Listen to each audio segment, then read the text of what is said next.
takulandirani ndithu mverathu pompano pati Mveni Radio mulindine John Mr. Mane pompano pati Mveni Radio nthawi kuti minutes to 6 lero pa 15 December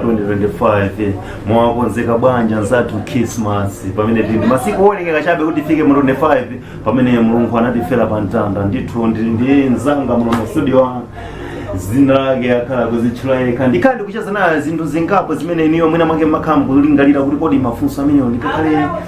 munthu ameneyo ndimamuona ndithu ma social media mwakuti zina zambiri zimene mukukhala kuti mafunso amene iniyo makhala mwina mwake mukulingalira kuti mutamfunsa ine lero ndimfunsa lero mwina pali mafunso angapo amene mutalingalira kuti mutamfunsa ine lero ndili mafunso amene ineyo amene alisomwa inuyo ndikhala ndikumfunsa pano pati Mveni Radio ndiye choyamba anthu akuziweni zina la ndani komanso mumachokera kuti tera amene makhala ine zina lane ndine Kondwani Zulu. So nga kunkhani ya ama drama hivi bwino ni khanga nilikuikazina la kuti Zulu boy. Chodi ndinganene pano ndikucheza ndi munthu amene amapanga ama drama pompano pati Mveni ndinene kuti lero ndine munthu osangala kwambiri ndakumana ndi comedian muno mu studio mwanga lero pa 15 December 2025 mendanenera ndiye ndikuti ndikucheza ndi munthu amene ndiochuka kwambiri nditengere pomwe mafunso amene ndifuna ndikufunse mafunso amene anthu ambiri amene amakhala panopa kuganizira kuti kodi munthu ndingampeze bwanji komanso kulingalira wawo kumene amakhala kulingalira mwina mafunso amene ndikhala ndikufunsana angapo sindifuna kutengera nthawi pomene nthawi titakale program yathu mayamba 5:30 koma kodi mwachedwa ndiye tikufunsani mafunso angapo kuti ikamatha 6:30 tikhale program yathu tata program imene anthu ambiri akuionera ndifuna mundiyankhe mafunso amene ndikufunsa ineyo kodi inuyo kuti mukhale comedian chimene chinakupangisa ndi chani? Inesho chikanipangisa kuti ngava kugrupu yengera vantu ngava kupanga makomedi bwe mungavira kugrupu kulamba makomedi yaranga sasesha ati nguyarondezgera mbo yakunisangalasa chomene ngazakaona kuti apo ishi neneso ningakhanga ndingakaisha ishi ningachikwanisa ona so mbo ingazasanga kuti kugrupu kwenikula basanga kuimoza ngati ni admin grupo niko kwa nishida inbox ka vindu hivi na mungupangira mwana kwenda neso mungonera kutoka hivi ngasaishi ningakwanisa ona so mundu lambo akaisha kanipana hapa Jesus kwa usewishi ngiza uli free tingakaona tingasaishi tingapanga timbo ndipo mafunso amene nawo panopa ndoti kodi inuyo mumene munayambira munayamba chaka chanji? Ni makomedi ya nkayamba ni 2021 ndiye pafunso kupitira ndithu koma amene munayambira ma comedian anuwa chimene phindu lake limene mmalipenza inuyo mukhala mukupanga makomedi phindu lake ndi chani chimene mmapeza inuyo phindu? Koma phindu lake chomene la kuti shongusangapo paliche kwe na mwene kumchika kamtima kuti chuta ndio kusaishi wakumanya wakuzuola ndio zake mzasa ngamo kupangira banyake wala bangakoza kuyota chilivishu hiyo kupanga hapa mno pindu mwaudi kwe chuta ndio kusaishi wakumanya ona ndi kunthazi kumbuzansa ngati bwenu mwayo wasaishi wafika mwazi zumanyika sha ndifuna mafunso akupitira ndithu komanso mmene mwayankhulira munewo zoti ayi mukudziwa kuti mzinthu zili ngati Mulungu amadziwa kuti munthu yakulimbikira phindu lake ndamwanena zoti simunandiyankhe mwandiyankha ndithu koma mmene mwanenera kuti phindu lake mwayankhula zoti ayi Mulungu amene amadziwa chonchi koma mmene munanena zoti munajoina ku group anthu amene akupasana chilimbikiso akuchulukirapo kukhala ngati angati amene akupasana chilimbikiso kuti niyo mukhala mukupita kuchoka 2021 mpaka kuzafika lero 2024 chilimbikiso chimene chimumachitenga kuti fuati anthu ena amakhala kuyamba zinthu kuzapeza kuti mwina make zinthu ziyasize kugwira ntchito anthu amakhala kuti mwina kukutumiza pa social media anthu sakupanga support iniyo support imene mmaitenga kuti support iyi nguisanga kwene kuti awanu ngakunipasa chilimbikiso kuti paka naneso ngina chilimbikiso kuti anganjambiso chinthu chinyake support ingu kama wisanga mwisha magrupu chwa hapa napanga ma video yana na so group la kwande ona kwene national ma video ma group so nyake separate ya uti ya kwangoti hapa napanga ma video yana ngwatumizika kumkuwa masukuma utenga tunenge vantu kuniphalila ngotatu ivi kisaichi yali makwacho mene muno utenga pitirizika kwa hiyo vantu vala kuikira ndena mongona kuti vantu ava ndikuti ndizvi kuwasangalasa kumtima kwawo ndo naneso mongistaichi mupitirizika like ngapo group kwane kuli vantu vangapo vanandisho mene vakunipasanga support kuti group ya kuli vantu so vanandisho mene chwati kwe vingeti vantu vanandiosawa ndikuti vindu ivo mpanga nyingo zinake vakuona ndingapake vihene ndipake group kula vantu vana ndokhala vakuseshi vakushepa kwa kuona kuti vindu ivo mpanga ni vindu vakuti iwo vakuondwesa chifukwa chake ku group kwamboni vantu vakwa vanandi vakushurukirana ndena ndinaiso nkuona kuti vantu ava vakuseshi vakunitema. Okay, nje ndisatenge nthawi mwina mwake pale anthu ena amene akutionera interview imene saukuziwani kuno bwino ndiye kuti pale anthu ena amene angofikira kumene kuti mwina mwake munthu iye akuyankhula zinthu zokoma mtima kwambiri kuti zikukhala zinthu zikuphunzitsa komanso ife sitikumuziwa nkoyamba angakupezeni bwanji anthu amene iwowo sanalo group kwanu komanso anthu amene ma video anu mmawaponya ma social media namba poyamba paja mwana zoti mukupimapezeka ku Vidmate mumapezeka ku YouTube komanso mumapezeka ku TikTok komanso mumapezeka ku any internet komanso kukosa patula FB ndiye kuti anthu amene akungotionera kumene angolipeza kumene angakupezeni motani ku group message makamaka mwana zoti muli ndi group WhatsApp anthu angakupezeni bwanji ine kunisanga kwa ine ngopano kusuzuka cha ma video yake angasanga ku YouTube channel angalemba utakazina Zulu Boy comedian kwa ma comedian ya sana Vidmate angalemba so zina lilo Zulu Boy comedian bora sana mwakhaliso ku TikTok chimosimosi bwana utubasaishi vanisangaso even Facebook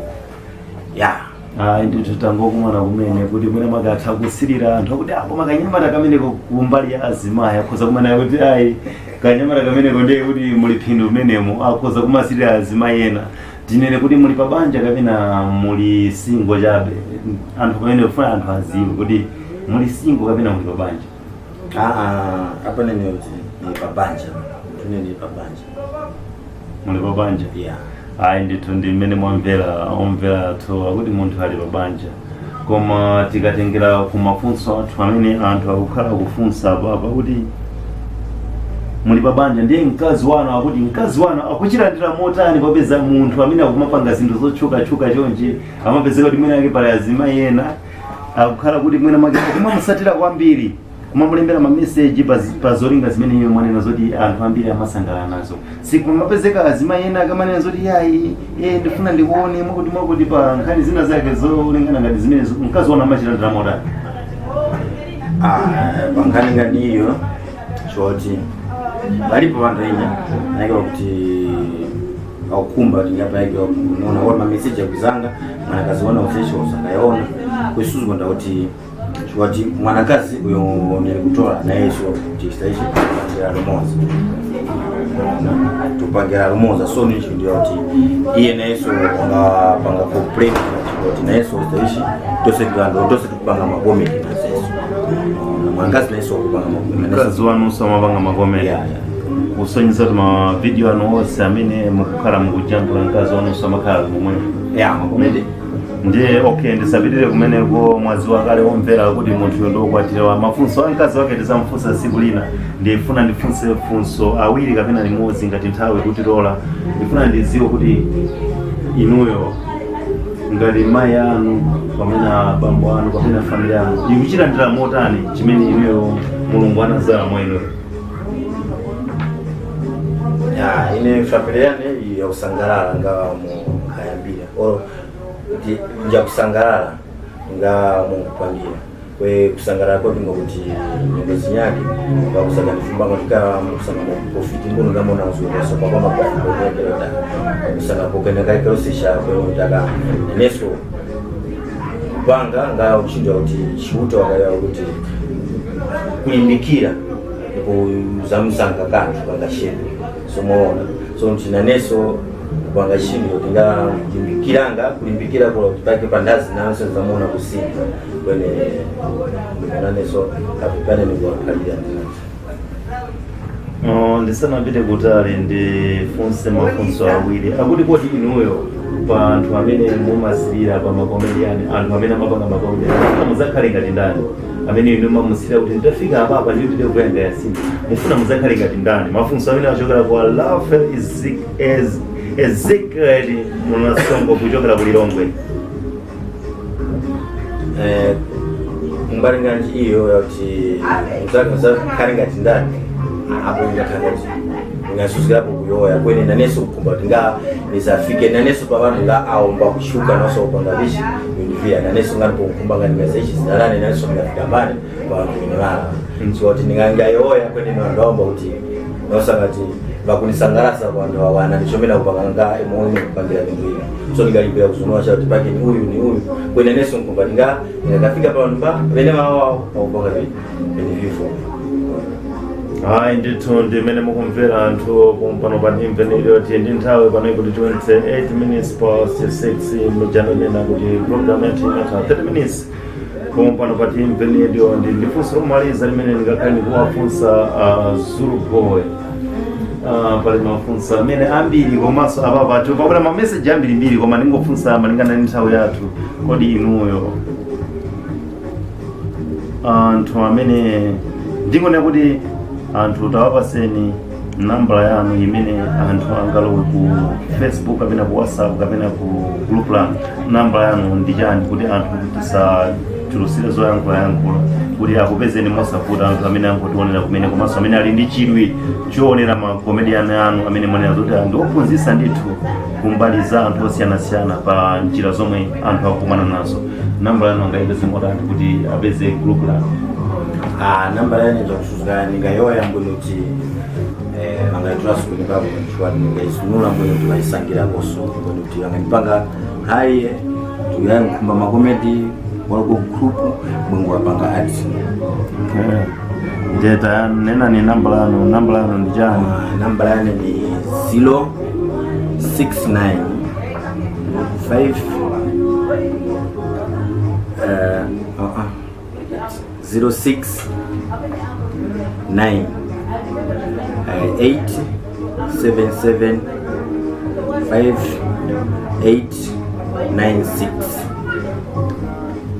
Mwina pale anthu ena amene akusangalala na luso lanu akufuna mwina makata kuthokozani kuti luso lanu ndapita pasogolo akufuna kupaseni kukena kake, nambala imene angayipeze kuti atumizireko nambala mwina mwake kumpamba ku e-wallet money e-wallet, nambala yanu ndi chani imene anthu angayipeze mosavuta kuti akhoza kukuthokozani ndi kukuyimbirani ndithu komanso kukutumizirani kena kake kuti inuyo luso lanu lipite pasogolo amene amasangalala? Hiyo ni nambala hiyo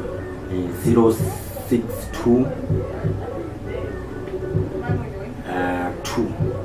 062